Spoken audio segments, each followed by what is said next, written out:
कक्षा 10 विज्ञान जीव जनन कैसे करते। हाँ। पिछली क्लास में यहाँ तक गिरान ना बोला। Yes sir. अंडाशय तक गिरान ना ये कौन भाग अटे अंडाशय। एमा अंडे का क्या होता है निर्माण और से होते हुए अन्य वाहिनी द्वारा कहाँ तक जाई गर्भाशय तक जाई। तो लिखा है एमा अंडवाहिनी में लिखा है समझा दे रहे हैं ना सब। हाँ। Yes sir. लिखा है अंडवाहिनी। यह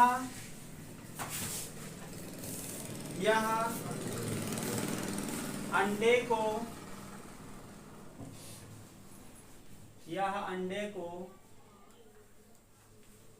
अंडाशय से यह अंडे को अंडाशय से लाकर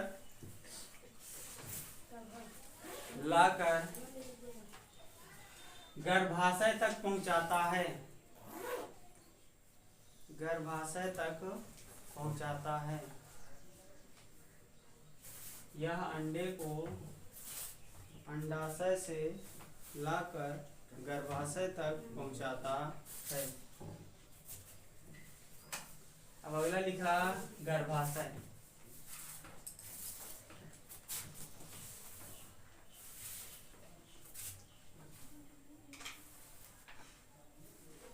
अंडा शुक्राणु से क्रिया करके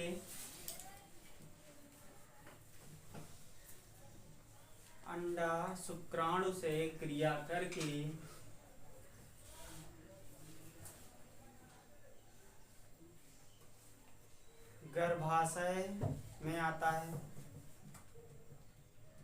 अंडा शुक्राणु से क्रिया करके गर्भाशय में आता है। यहीं पर भ्रूण का विकास होने लगता है। यहीं पर भ्रूण का विकास होने लगता है।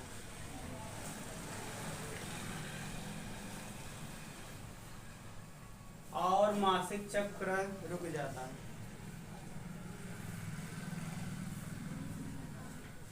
और मासिक चक्र रुक जाता है।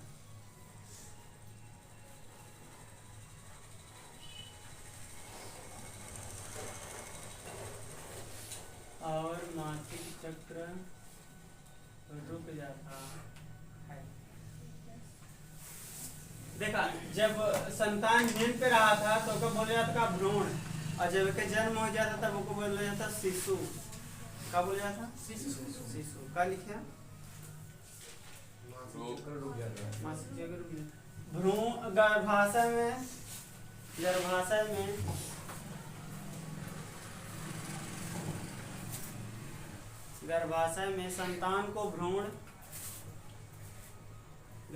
में संतान को भ्रूण तथा जन्म के बाद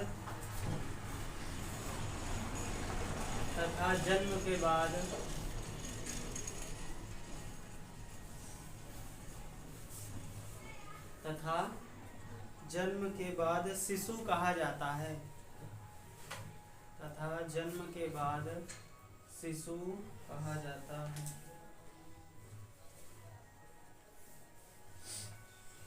तथा जन्म के बाद शिशु कहा जाता है। अगली हेडिंग डाल लिया भगोष्ठ।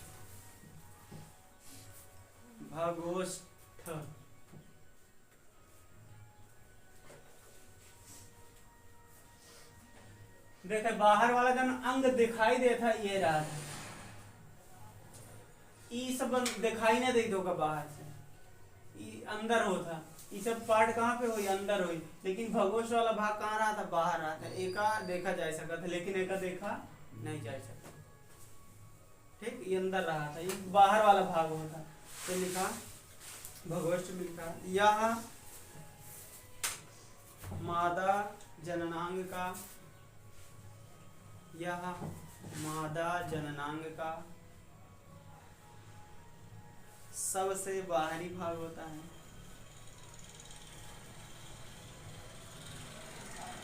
यह मादा जननांग का सबसे बाहरी भाग होता है।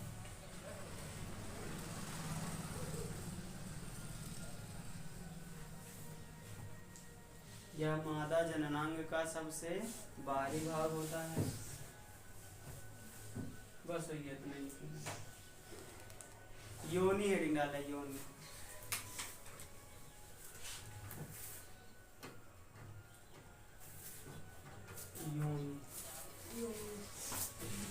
देखा, एक मतलब होता जन्म स्थल, कोनो भी चीज के जन्म स्थल का बोला जाता ना। जैसे कोनो नई सोच यह है, जैसे कुछ चीज सोच, जैसे मोबाइल बना के सोचे हुई तो कुछ सोचस दिमाग को का देश जन्म देश के का सोच कर, तो जो सोच होता ओके योनि के होता है मस्तिष्क।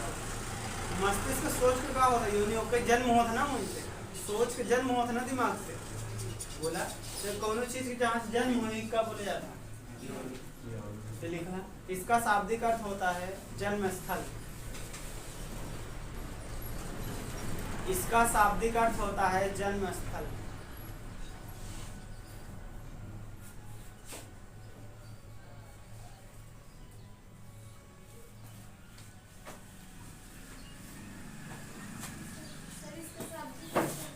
जन्म स्थल।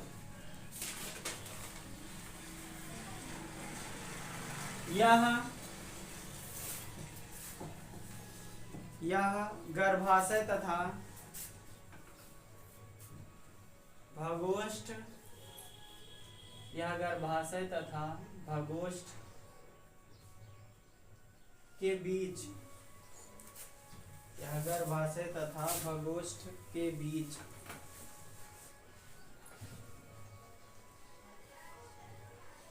पाइप नुमा संरचना होती है। पाइप नुमा संरचना होती है।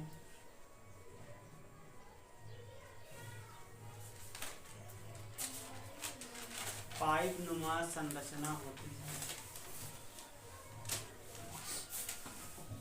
बस वही। अगला डाला अंडोत्सर्ग। अगला हेडिंग डाल दिया अंडोत्सर्ग। देखा अंडोत्सर्ग का चीज होता है।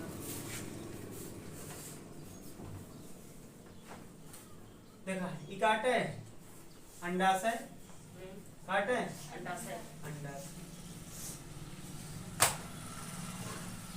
हिम का बने अंडा का निर्माण हो, और हियन पे कई दिन में लगभग निर्माण होता है, 1 से 14 दिन में।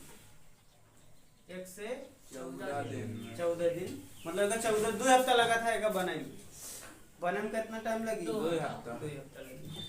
तो अब देखा ये 2 हफ्ता में का हुई, ये 2 हफ्ता में एक का हुई निर्माण के अंडे का। अब ओके बाद 2 हफ्ता के बाद ये अंडा ऐसी का हो जाई बाहर निकलिए। कहाँ निकलिए? बाहर। अभी बाहर चल के हियन पे इंतजार करी, वेट करी के शुक्राणु।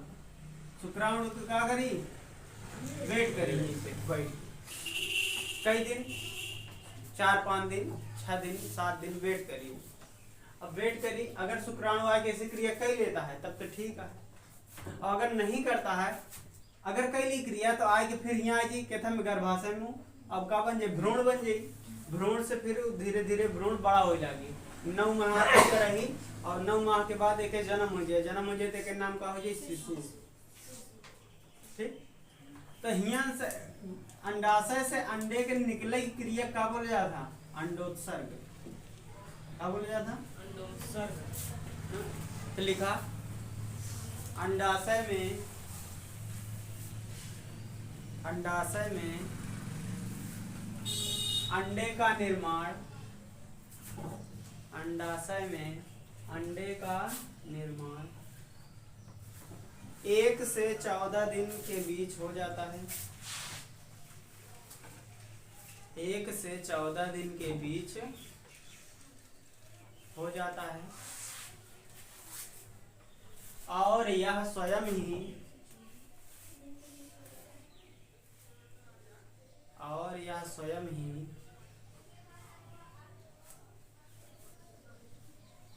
स्वयं ही अंडाशय से बाहर आ जाता है,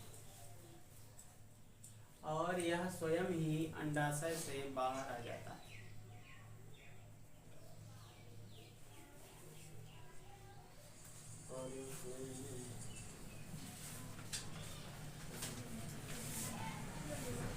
अंडाशय से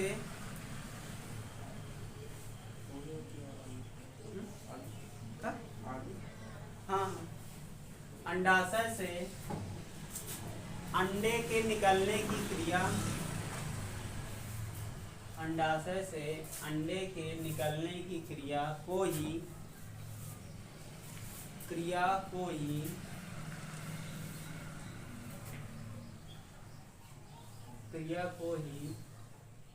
अंडोत्सर्ग कहा जाता है। अंडोत्सर्ग कहा जाता है।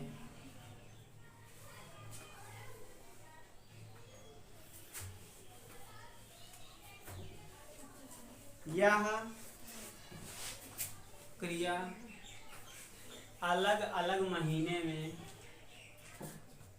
यह क्रिया अलग अलग महीने में अलग अलग अंडाशय से होती है, अलग अलग अंडाशय में होती है, अलग अलग अंडाशय में होती है। मतलब एक महीना मतलब कि बन के निकला, अब तैयार हुआ, इधर आए, बाहर निकल जाई, और अगर उसके बाद फिर वो वाला आराम करी, फिर इधर से अंडे का निर्माण हुई, फिर इधर से निकली, फिर इधर आई, फिर जब खराब हो बाहर निकल जाए, फिर इधर से आई, तो ऐसे ऐसे हो एक साथ नहीं निकल सकते ना, एक साथ नहीं। एक माह में एक खर निर्माण करी, और फिर जब निर्माण कर ले तो फिर वो आराम करी 10-15 दिन, फिर एक वाला काम करे लगी, फिर ऐसे ऐसे करे लगी। समझ में आता है?